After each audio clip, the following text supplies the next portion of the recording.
the Dawgs podcast with your hosts, Blake Reneker, Justin Charles, and Josh All.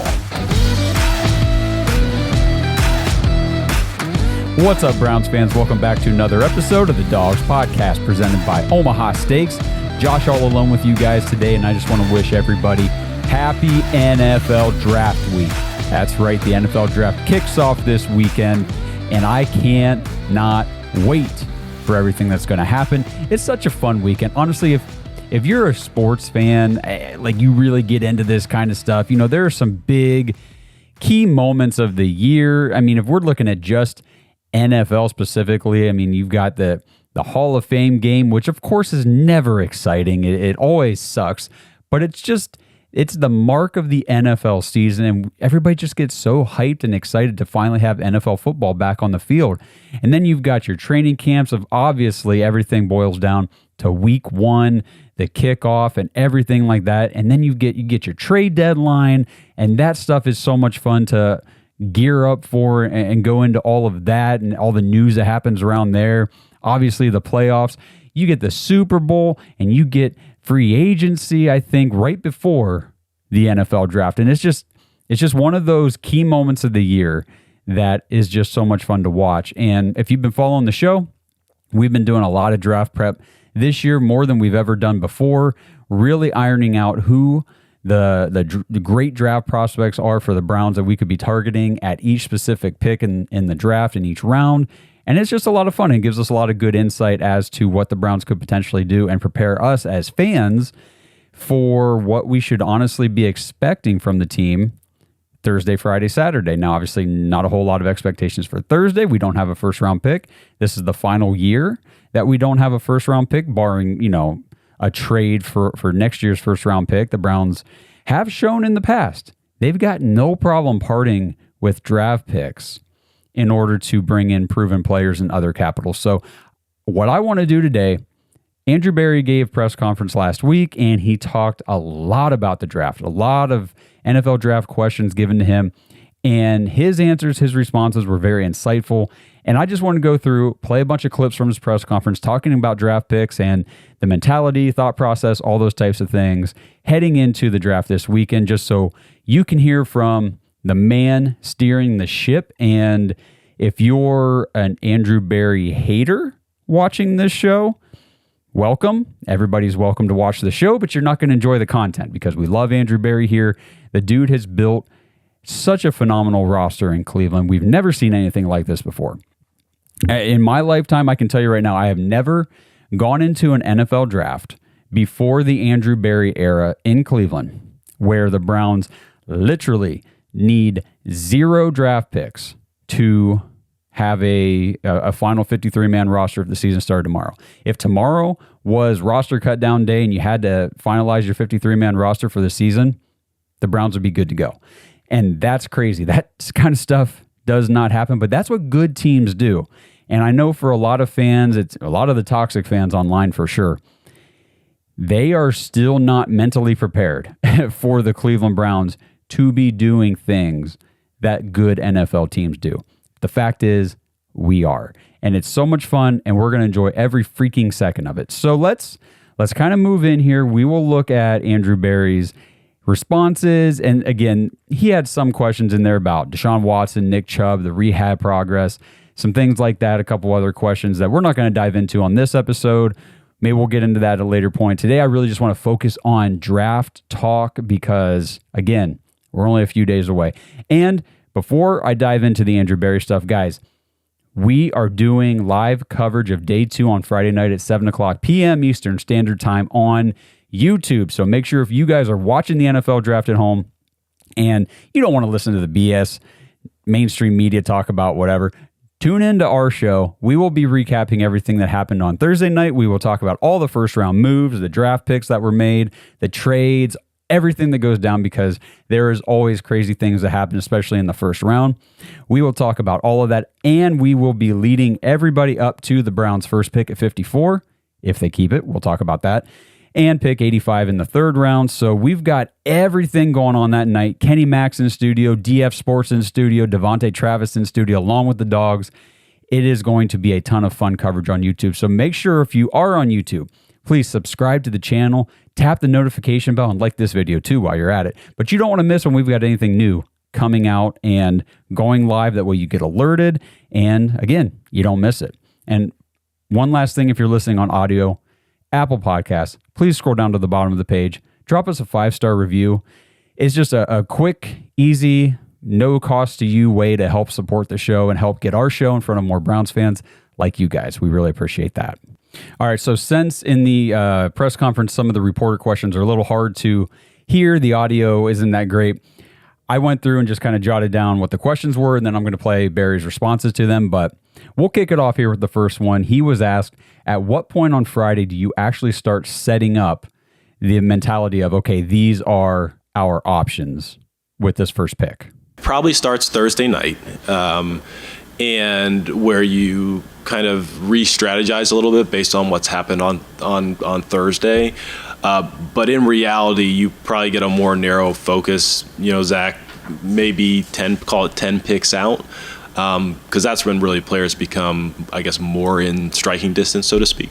So there you see Barry's, answering the question with, obviously we're watching Thursday night. We're paying attention to which players are falling, which players are slipping, but he quickly goes to realistically, it's about 10 picks out.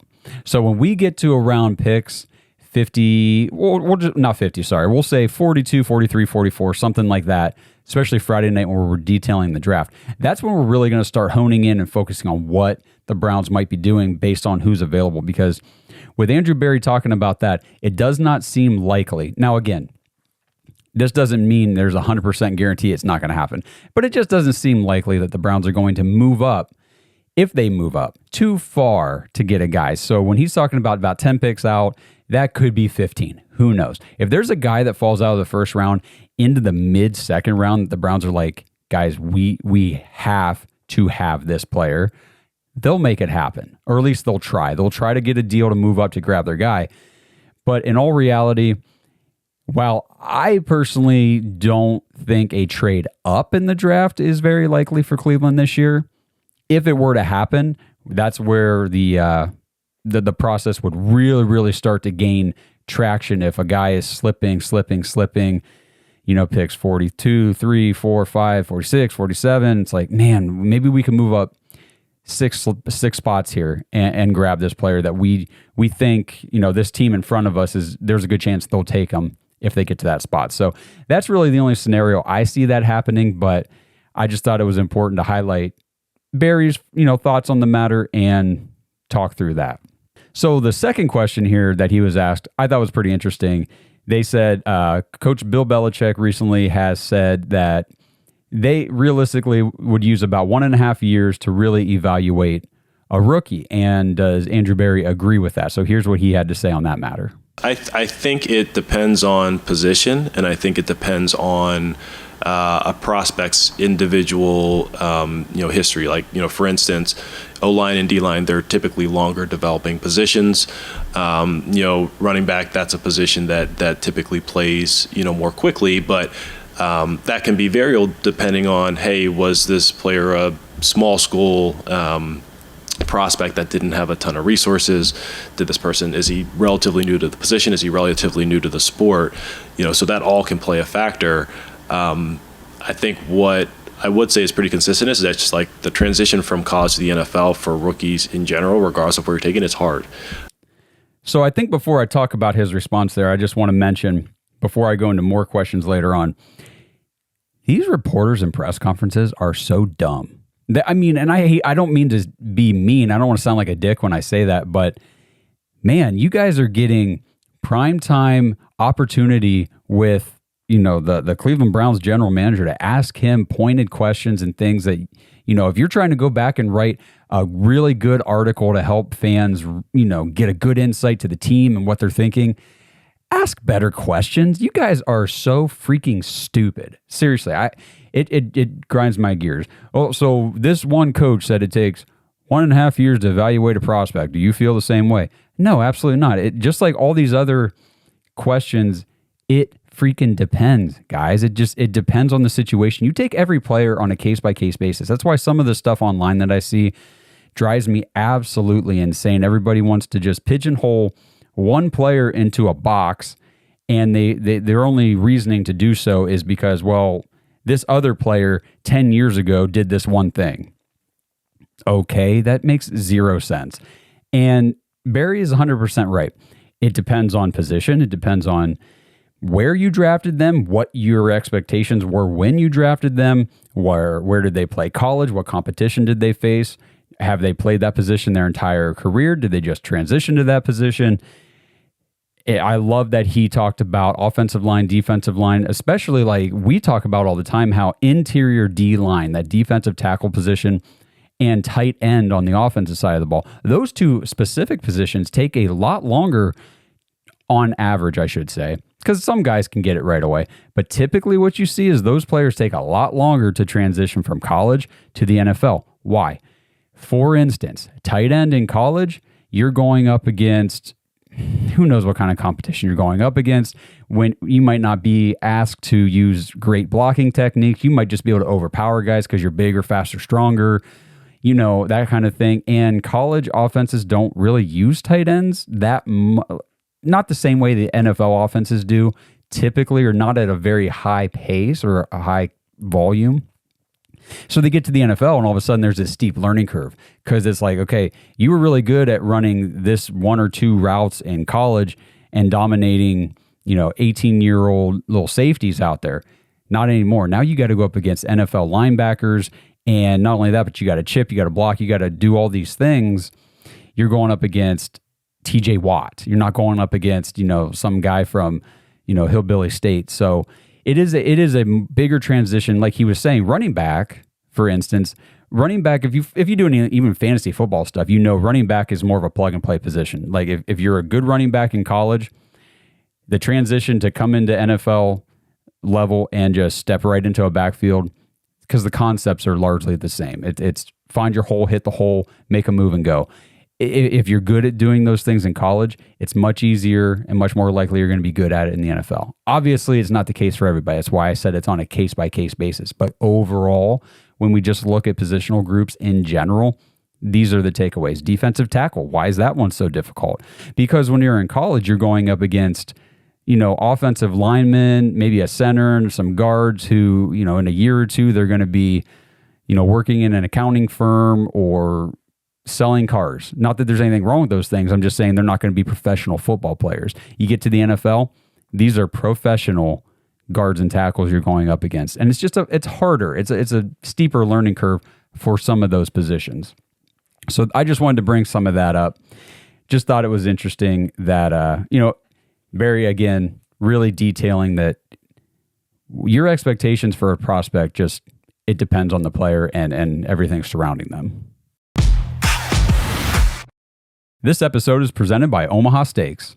Browns fans, I don't know where you're at. It may or may not feel like it, but it is spring, and the Omaha Steaks Spring Sale is here, and it is the perfect time to get fired up for all your springtime grilling. 50% off site-wide. These are the sales that I love to take advantage of because it's the perfect time to grab everything from Omaha Steaks at half the price. And when you use promo code DAWGS, DAWGS, when you check out, you get an additional $30 off your order. It's a deal that you just can't pass up. So head over to omahasteaks.com/dogs right now. Order the perfectly aged tender steaks, ocean fresh seafood, juicy burgers, incredible air-chilled chicken, and all their delicious desserts, ready-to-eat meals, all this stuff. They've got appetizers and stuff too, guys. Chicken wings and mott sticks and everything you could possibly want to stock up for a fantastic spring grilling season. 50% off site-wide, omahasteaks.com/dogs. Use promo code DAWGS,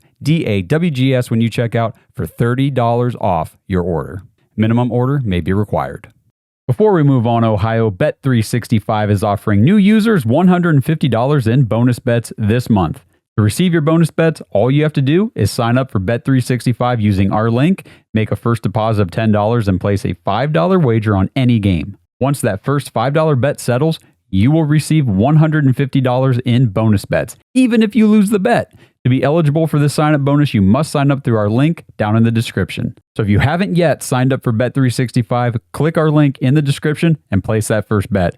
This offer is only available for new customers who are 21 and older and physically present in Ohio. Please gamble responsibly. If you or a loved one has a gambling problem, call 1-800-GAMBLER. Check the episode description for the full terms to see if you can qualify.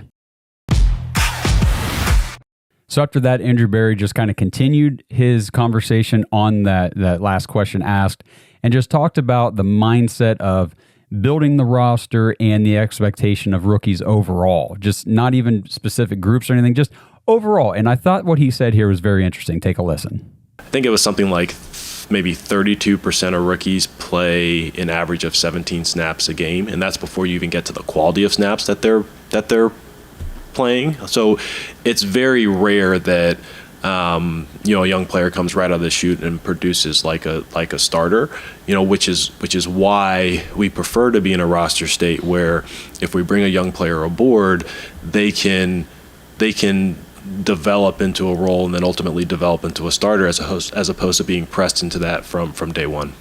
So that just goes back to what I was saying right at the beginning of the episode. The Browns have a roster build mentality. It's not like we just lucked into this, okay? The front office does everything so well calculated and so intentional. The roster, like I said at the top, is already built to where if the NFL came out tomorrow and said, you have to name your 53-man roster today for 2024, Browns are set. We're already good. We've already got it locked and loaded. We're good to go. Now, of course, we need more depth, and we want to get the younger guys in here. That's all part of the process. That's why we have the draft every year. But the Browns are in that position, like AB said, where we don't need anybody to come in here and start from the jump. We want them to come in here and develop and hopefully eventually develop into a starter or, a big-time role player, a good depth piece, whatever the case may be. And you look at guys like that we drafted last year. Luke Whippler didn't play last year. He played in that last Bengals game, and that was it. I think he could be a stalwart of the offensive line down the road. Not last year, not this year, but down the road. I think he can definitely contribute there and play some meaningful snaps. Same with Isaiah McGuire at the defensive end position. Again, last year, didn't play, didn't need him. He was buried on the depth chart, but it doesn't mean he's not good. It just means he didn't have the opportunities, which is okay for a rookie. Come in, develop, learn, and then when we bring you in, you're ready to make an impact. We saw that with Alex Wright last year. His rookie season in 2022, I don't remember the snap count, but it was pretty low. He did not hardly play. And moving into last year, Alex Wright had a sneaky good, a very quietly good season when you go back and you look at what he actually did on the field, what he contributed.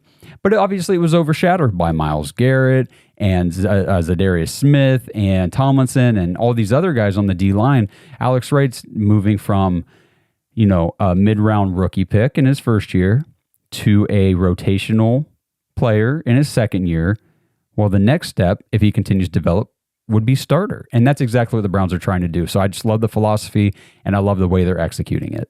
So the next question for Barry was from one of my favorite people in the world. That's Mr. Tony Grossi, and that's a whole lot of sarcasm. But Tony asked if Andrew Berry knows whether he'll use the second-round pick or if he'll trade down. And then Andrew Berry, after that, gets asked if he misses not having a first-round pick, which there's a whole lot of first-round pick conversation that we're going to have here because there was a lot of questions about this stuff. So let's kick it off with the first one about whether or not AB is going to use the second round pick or trade down. It really just depends on how the board falls. If I'm being truthful, Tony. So I'm not sure as we sit here today, but we'll see if we can break the trend of making it 3 years in a row without a second round pick. Not having a first round pick? Look, you want as many high picks as possible. I wouldn't say that I miss it on like Thursday or Friday night. I'm probably more focused on the players we can acquire. And they're not necessarily the end all be all. They're a great resource to have. But how you can deploy them can be in a variety of ways. So again, what a just stupendous, stellar, very good question for Tony Grossi there. You guys represent the media so well in Cleveland. Are you going to use your second round pick, or do you plan to move back or move up or whatever he asked? And Barry's like, dude, it just depends on who's on the board.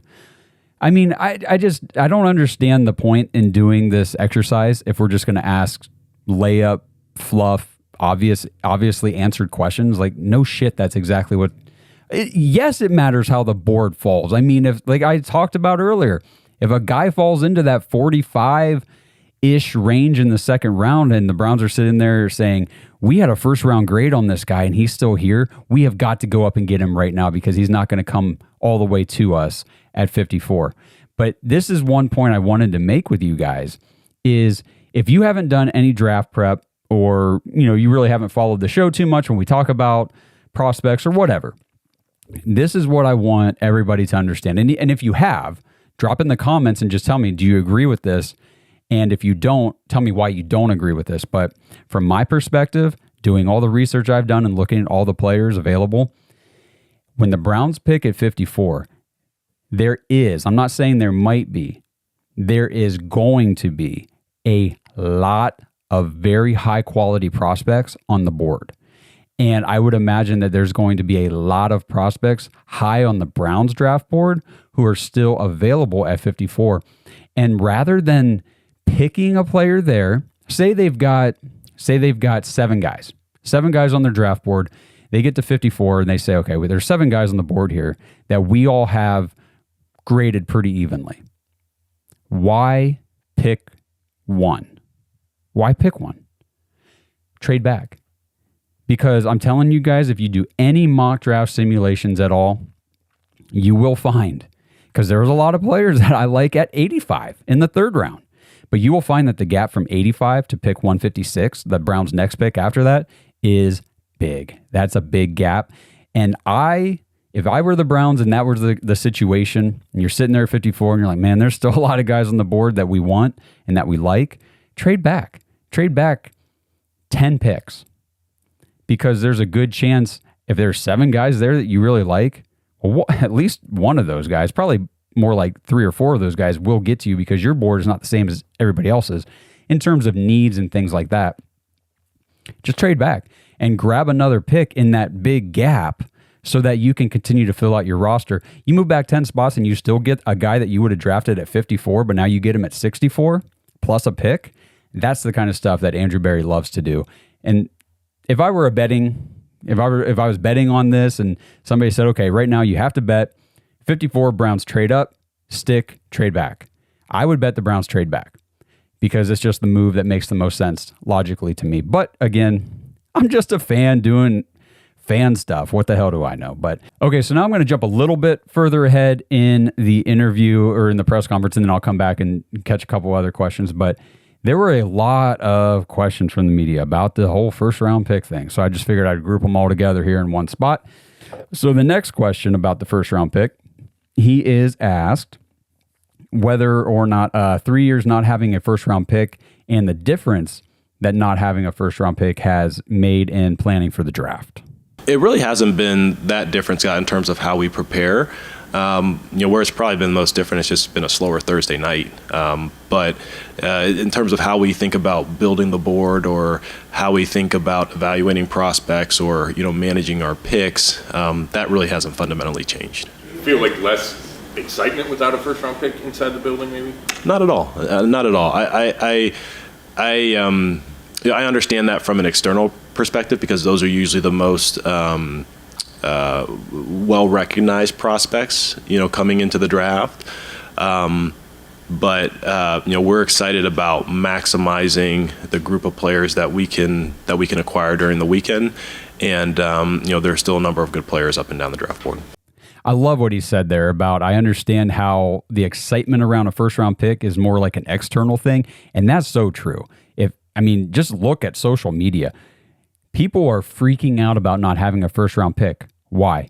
Because that's the night that everybody watches the freaking draft. Everybody wants to watch the first round. They want to watch Thursday night. They want to see who goes where and all this stuff. And use a first round pick and all this stuff. And the Browns don't have one. So they look at that as a disappointment when, guys, when has first round picks really ever worked out for the Browns anyway? And he even alluded to it earlier. Only like 50% of first round picks even hit. And I think, what do you say, like 32% get a second contract or something? I forget what the numbers are. But it's just, he either said this before or he says it in a later clip. I honestly can't remember at this point. They're lottery tickets. They're good lottery tickets, but you're really just taking a shot in the dark and hoping to God the guy pans out. And there's some more first round pick stuff here that we'll detail. Like the next question is, how do you feel the team has weathered not having 3 first round picks, or not having the last 2 first round picks and now this one? So here's what he says about that. I think that there are a variety of ways to build to build a team. I think, right, I think the Rams this week, if they keep their first round pick, it's the first round pick that they'll have in the Sean McVay era. And I also think the reality of the first round picks, like the league rate hit rate, it's like 50%. They're lottery tickets. They're good lottery tickets at the end of the day, and highly, highly valuable. But even if you have a first round pick, it's certainly not a certain thing. So I think maybe having a level of realism in terms of what can be achieved with your pool of resources or your assets. That's really part of it. But we've been pretty systematic in terms of how we were going to deploy our picks, our dollars, how we were going to manufacture picks to make it up with volume. So we feel pretty good about where the roster sits today. And but look, we are looking forward to having one back next year for sure. So there's where he said that they're lottery picks. And I mean, the whole first round pick thing, it's really been driving me crazy, because I feel like I exercise a little more of the realism that he's talking about there, of saying the Browns have a championship level contending competitive roster. If everybody stays healthy, or if we stay healthy relative to the rest of the league at our key positions, because no team is 100% healthy through the season. Everybody's going to lose guys, starters and things like that during the course of the year. But if we can just stay healthy, keep our core group of key players healthy, we are a team to contend with at every stage of the season. And it doesn't matter if we have a first round pick this year or not. So I wanted to talk about first round picks in general and just the concept and the idea of it. So in 2022, that was the first year the Browns did not have a first round pick in the Deshaun Watson trade. And the first pick the Browns made in that draft was in the 3rd round. And they drafted a guy, you might have heard of him, Martin Emerson Jr. He now has a nickname, Emerson Island. He's like a freaking stud. In 2023, just last season, the Browns selected an offensive tackle in the 4th round named Dawgs Jones. And you guys might have heard of him too. He turned into a high level, not just a starting caliber right tackle, a high level starting right tackle for the Cleveland Browns last year, in a year that he wasn't supposed to play at all. If everything goes right, Jack Conklin would have had that spot down the whole season.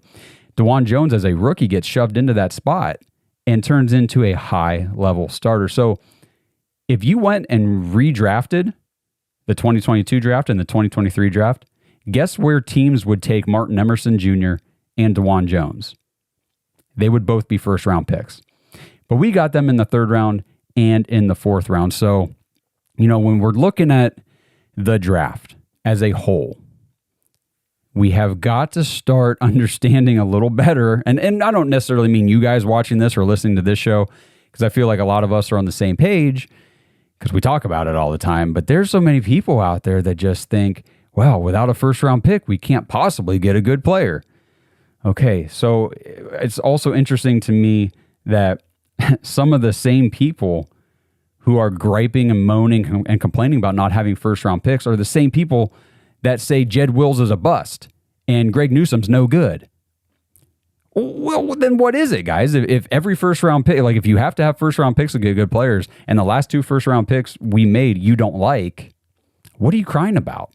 So just, stuff like that to think about. It just cracks me up, the hypocrisy of people. Like they don't think about what they're saying, obviously. But kind of, one last thing. Tony Grossi followed up, continuing to berate AB about the organization, how they feel internally about this one. This one cracked me up. Man, what a moron this guy is.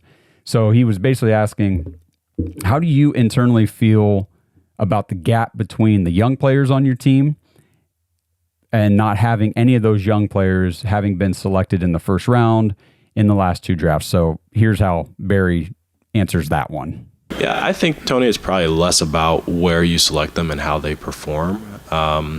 We have a really strong young nucleus, with our team, and I don't, we don't feel internally like there's a huge gap in terms of our like young veteran pool of players.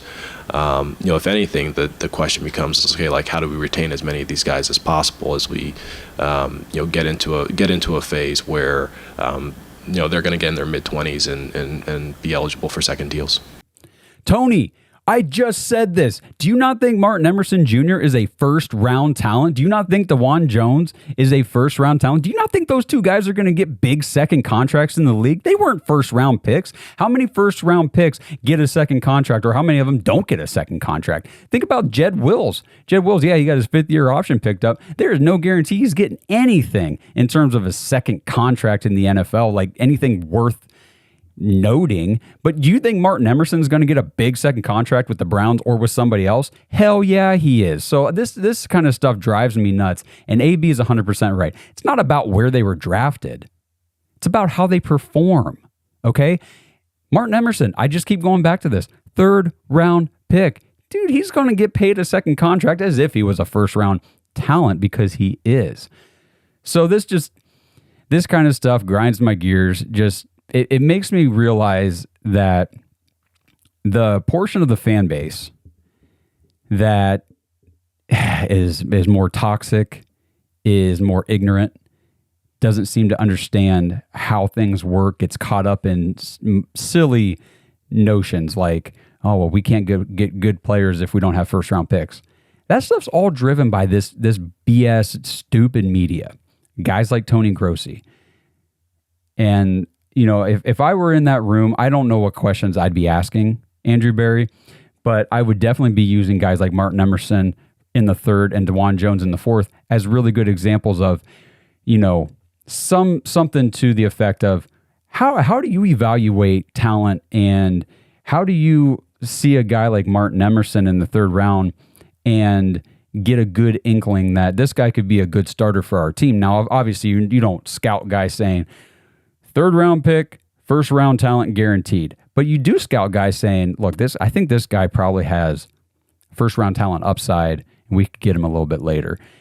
Where does that kind of research come from, and what drives that? Now, I don't know if he would answer it, but those are the things I would want to know. I don't want to know, well, how do you feel the gap is because you don't have any young guys, on your roster that were first round.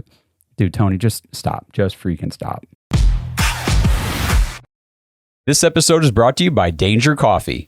Browns fans, we talk about how Danger Coffee is made free from mold toxins that are in 45% of the world's coffee, but that's not all that Danger Coffee has to offer. Mineral and nutrient deficiencies are a big deal. They make you feel sick, tired, stressed, and they can give you brain fog. These deficiencies negatively affect your immune system, your digestion, sleep, metabolism. Have you ever wondered why you get an initial burst from your coffee, but then you get that little crash not long after? Danger Coffee's patent-pending process remineralizes your body with more than 50 trace minerals and electrolytes, leaving you more energized, engaged, powerful. These micronutrients enter the cells to boost performance. They bind to toxins to provide detoxification support. I know that sounds like a lot, but the bottom line, guys, is minerals matter, and most of us really don't get enough of them on a daily basis. Danger Coffee delivers micronutrients, plus it gives you access to the minerals you already have. Head to dangercoffee.com, use our code DAWGS, DAWGS, for 10% off your order. And that code can be used over and over. So you get 10% off every order you make using code DAWGS. It's time to start every day off with a cup of coffee that gets you going and actually keeps you going. Dangercoffee.com, code DAWGS. So speaking about young guys who were first round picks on the team, and I just mentioned him, Greg Newsome. Andrew Berry was asked about anything new on Greg Newsome and picking up his extension. Nothing new on that. I want as many good corners as possible, Tony. We have, going back to my point about the league playing in 11 personnel, I always, your base offense and defense is really more 3 receivers and 3 corners in this day and age. So that's really how we think about it. Like, even though we're technically a 4-3, how many snaps will you realistically see us play in base? Not very many over the course of the season. So corner is a premium position. We have 3 guys who can play press man coverage at a very, very, very high level. That's not a skill set that I'm looking to give away. So we talked about this probably 2 months ago, talking about will the Browns pick up Greg Newsome's 5th-year option. Pretty sure we said don't expect any sort of answer on that until after the draft. And here we are, like 5 days away from the draft being pretty much over, and it hasn't been picked up yet. Again, corner, like Barry said, premium position. Greg Newsome, despite what you might think about the guy based on 1 or 2 games or 3 or 4 plays in a single game, Greg Newsome is a damn good cornerback. We've talked about this before. He would be the number 1 cornerback on probably more than half the teams in the NFL or close to. The only reason he's not in Cleveland is because we have Denzel Ward and we have Martin Emerson. We have, like he said, a great, probably the best trio of cornerbacks in the league. Now, they grabbed Cam Mitchell last year, and he looked decent in limited time, so we'll see how he develops going into year 2. I firmly expect Andrew Berry to draft a cornerback at some point in the draft this weekend. So be on the lookout for that, and it just really depends on, one, where they draft the guy and what sort of player the prospect is at the position. Because if it's a later guy from maybe a smaller school, maybe he didn't have quite as much competition, maybe he's definitely more raw, Greg Newsome's probably getting his contract picked up on Sunday. Or something, you know what I'm saying? Like, it's going to happen. Now, if they draft a guy early and he's from a high-profile school, he had great stats, maybe he's just got a couple things to work on, well, that gives them a little more flexibility to do some things with Greg Newsome, but it just really all depends how they continue to build the depth there, because as it stands now, we absolutely need Greg Newsome. We can't let him go. We got to have him. So it'll be interesting to see what the Browns do this weekend, but again, definitely expecting the Browns to go cornerback at some point this weekend. All right, so this next question, the reporter says the roster depth is the best it's probably been since you've been here, and there's not a lot of room for rookies to contribute right away. So how do you kind of balance that out when you're building the roster and going through the draft? And here's how Barry answered that one. I don't think any of us anticipated going to the season and we would be down, 3 tackles, Nick Chubb and Deshaun Watson for most of the year. That we would lose, Grant Delpit and Juan Thornhill and Rodney Cloud, late in the season. So in terms of spots on the 53 or who's going to play what, it all looks good in May until adversity hits or something unexpected happens, whether it's injury or performance. Probably more generally, as we think of the current roster relative to the draft has always been about long-term investment in the roster. We don't think of it as, I talked earlier on how rare it is for a player to come in immediately and play at a starting caliber level.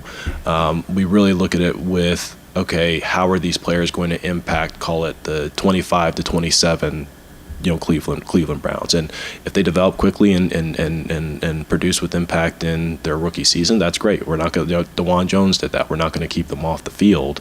But we really do look at it as in terms of a long-term investment in the team.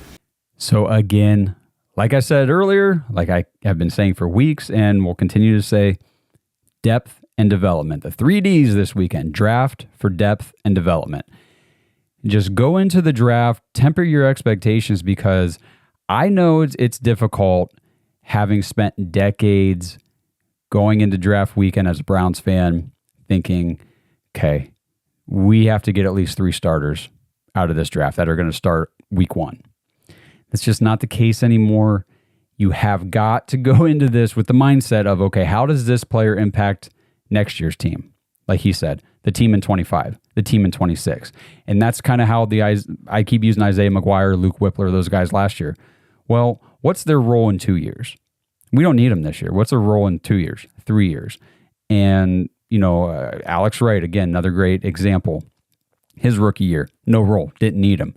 Last year, hey, here's Alex Wright having a quietly good year, depth and development. So have that in mind this year. Again, if we get guys like DeJuan Jones who have to step in sooner than planned because of injury, that sucks. But, man, I'm telling you guys, at some point in this draft, the Browns are going to select a player who probably a year from now, we're going to be adding him to the Emerson DeJuan Jones list saying, we got a first-round talent in the third round at pick 85 or 156 or whatever the case may be, that's going to happen. I definitely expect that to happen. Okay, so just a couple more questions here that I want to highlight before I wrap this thing up.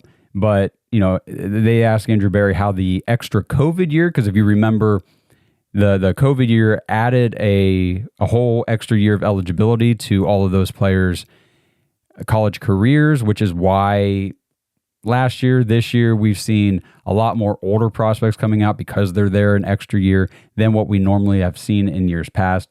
This is really the last year for that. And he was asked, how has the COVID year impacted how you view prospects and their age relative to their competition? I think probably the biggest area is how we think of maybe a prospect who's a little bit older relative to their competition level. It used to be like, okay, let's say you took a player who was going to be a 24, 25-year-old rookie. Pre-COVID, that player was playing against a bunch of 18, 19, 20-year-olds. Now, the college players, because so many of them are taking, the extra year, it's really maybe not the same calculus in terms of how you think about their production or skill set.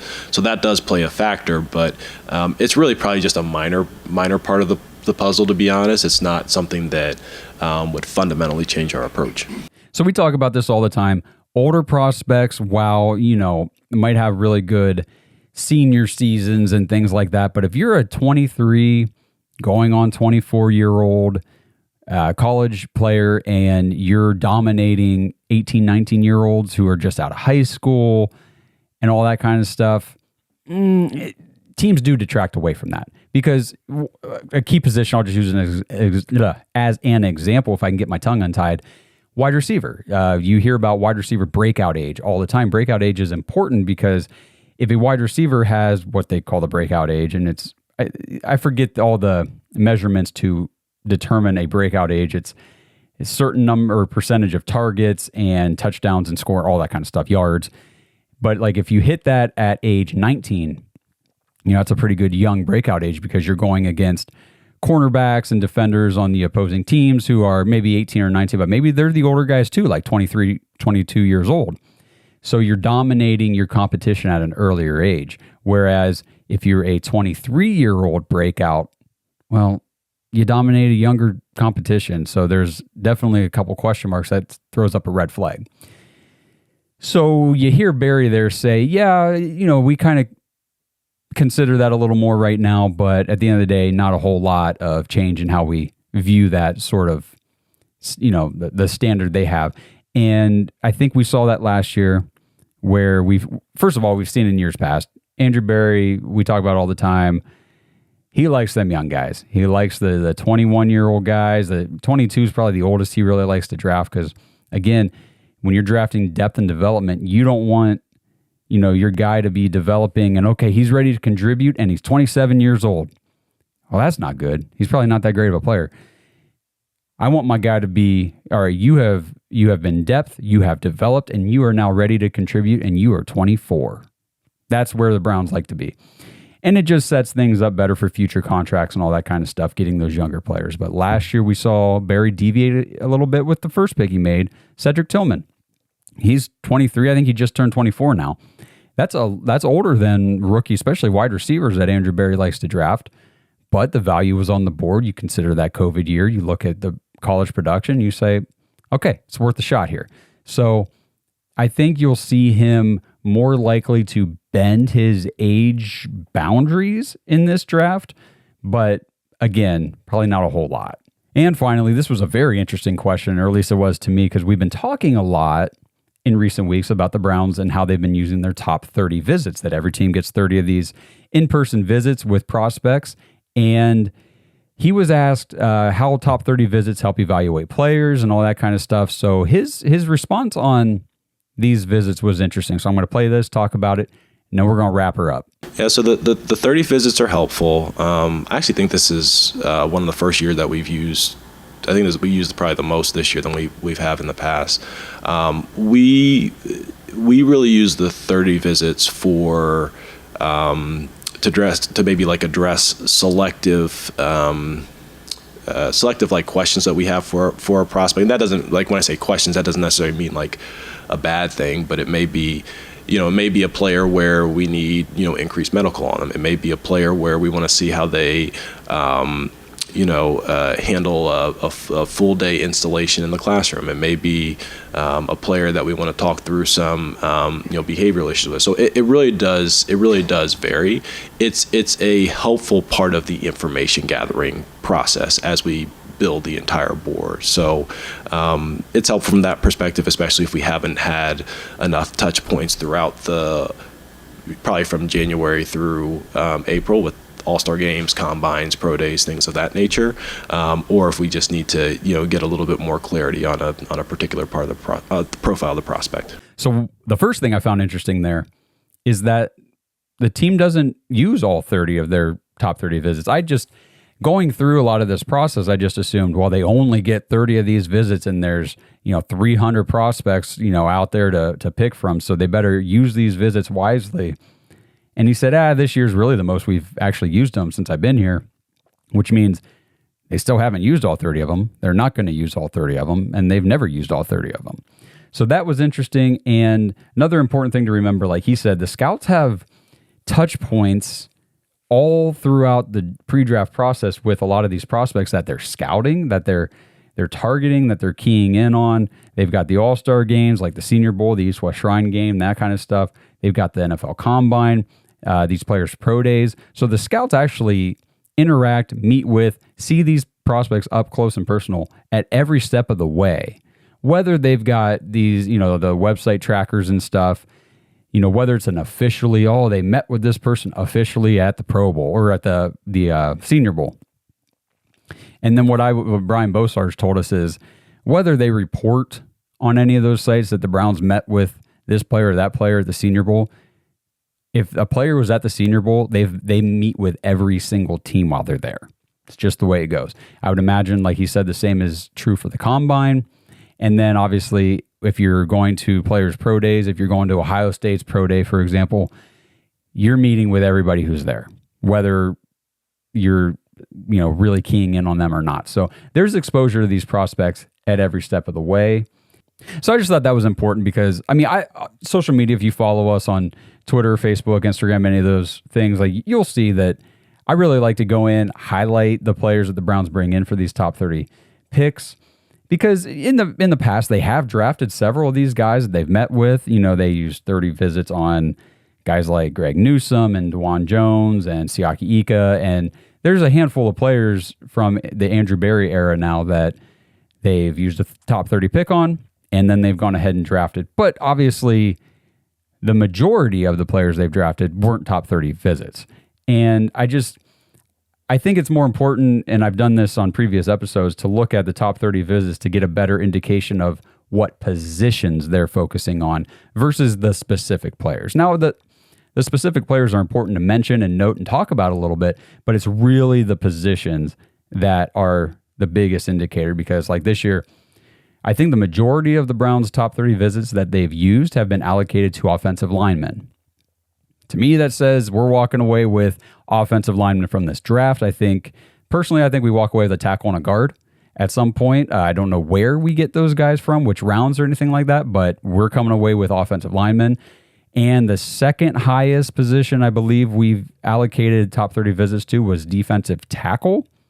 Seems like we're going to be going D-line at some point, and the third highest was wide receiver. So you can look at the Browns' collection of picks and just know that we're walking away this year with at least one offensive lineman, probably two, one defensive lineman at least. You never know. They might go two more defensive linemen just if value is there. Who knows? We're walking away with a cornerback at some point, and we're walking away with a wide receiver. Where the other picks fall, we'll see. But I'm telling you guys, those are the positions that we ought to be looking for. And I'm sure a lot of you are out there going, Josh, you didn't say linebacker. No, I didn't. No, I did not say linebacker. And that is because, go back and watch some previous episodes, I just don't feel strongly the Browns feel strongly about linebacker. As far as allocating more valuable, higher draft capital to the position and spending a lot of money there, because they just don't. So it'll be, if they go linebacker, in my opinion, it will be later in the draft or it'll be UDFA. So that's what I see going on at the linebacker position. And I could look like a total moron come Friday night, maybe they stick at 54 and grab a guy like Junior Colson out of Michigan, or who's the other guy? I highly doubt they would draft Peyton Wilson. He's like 24 and coming off 2 back-to-back season-ending knee injuries or something. I don't think he's on the board for the Browns. Edgerrin Cooper, maybe, but he's not an inside linebacker type guy.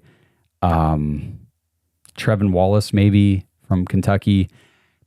I just don't see it happening. Doesn't mean it won't, doesn't mean it can't, but that's just not my expectation. So drop in the comments. I want to know what you guys are feeling, thinking, gearing up for this week as we head into the draft. It's going to be a lot of fun.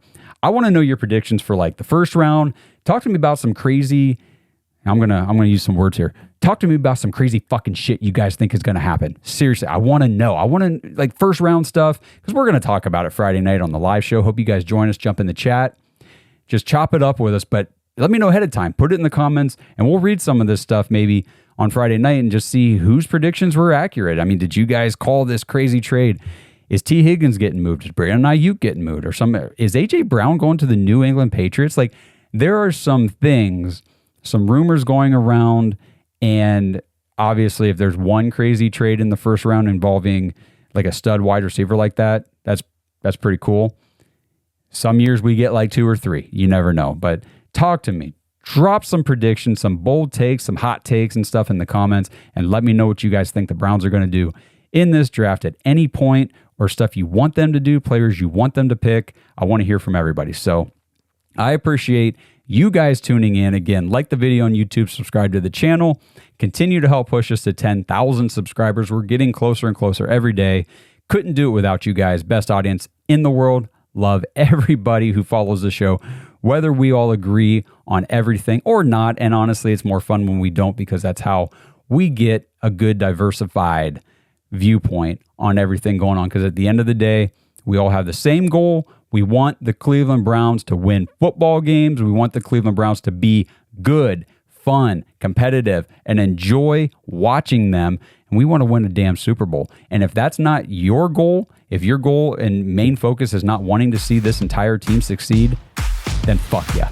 Okay, I told you guys I was going to use a little bit of words here. So again, thank you. Appreciate you guys. See you later in the week. And let's freaking go Cleveland Browns.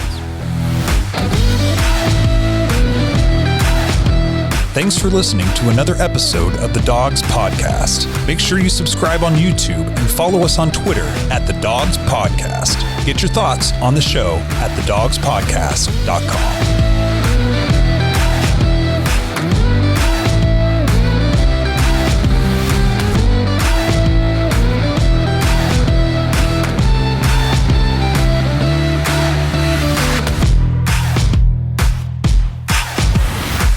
This episode is sponsored by Aura. Browns fans, your online data and identity are way too precious to be left just hanging out there in the open for these data stealing thugs to come after it, take it, and sell it to whoever they want. Scammers and spammers are just capitalizing on all of your data being sold, and I'm telling you right now, you don't even realize it, because I didn't realize it. Head over to Aura, aura.com/dogs, DAWGS. Get a 14-day free trial. This is what I did. Create your account, and then you can run your data check, a free data check, and it will tell you how many data brokers are selling your information on the dark web and in different areas of the internet. And then Aura starts working immediately to remove your information from those places. I kept thinking I was good online. I was fine. I wasn't doing anything crazy with my information. I was being cautious while I was shopping online, all those things. And still, when I ran my check, I had 14 data brokers identified selling my information, and Aura immediately started taking my name and all my information, my address, my email, my phone number, everything out of those places. I am so sick and tired of getting the spam emails, getting the spam text messages, the calls, and it's time to put all that crap to an end. So check out Aura, 14-day free trial, run your checks, see what all the features they have to offer, like their VPN, their parental controls, everything that they have to protect your online identity. Aura.com/dogs. Take back control of your identity today.